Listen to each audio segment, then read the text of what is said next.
BNP chairperson এবং সাবেক প্রধানমন্ত্রী বেগম খালেদা জিয়ার মৃত্যুর পর বিএনপির ভবিষ্যৎ রাজনীতি নিয়ে নানা আলোচনা চলছেই। সেই আলোচনার কেন্দ্রবিন্দুতে এবার উঠে এলো আরেকটি নাম, জাইমা রহমান। বিএনপির ভারপ্রাপ্ত চেয়ারম্যান তারেক রহমানের একমাত্র মেয়ে ব্যারিস্টার জাইমা রহমান কি এবার সক্রিয় রাজনীতিতে আসছেন? এই প্রশ্ন ঘুরপাক খাচ্ছে রাজনৈতিক অঙ্গনে। বাবা তারেক রহমানের সঙ্গে কিংবা তার প্রতিনিধি হিসেবে বিভিন্ন আন্তর্জাতিক ও দলীয় অনুষ্ঠানে উপস্থিতি আগেই আলোচনার জন্ম দিয়েছিল ব্যারিস্টার জাইমা রহমানকে ঘিরে।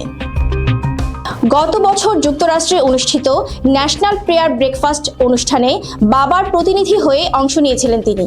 এরপর প্রবাসী ভোট নিয়ে বিএনপির ভার্চুয়াল সভায় বেশ কয়েকবার যুক্ত হন।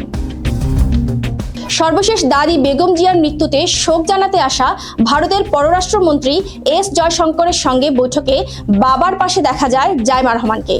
এসব উপস্থিতিই জাইমার রাজনৈতিক ভবিষ্যৎ নিয়ে নতুন করে আলোচনাকে উস্কে দিয়েছে।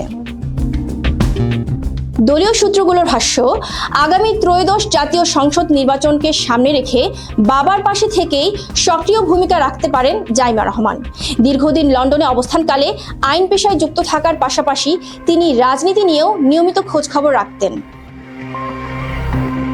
17 বছর পর দেশে ফেরা, দলীয় কর্মসূচিতে অংশগ্রহণ এবং গুরুত্বপূর্ণ বৈঠকে উপস্থিতি অনেকের চোখে তার রাজনীতিতে ধীরে ধীরে যুক্ত হওয়ার ইঙ্গিত হিসেবেই ধরা পড়েছে।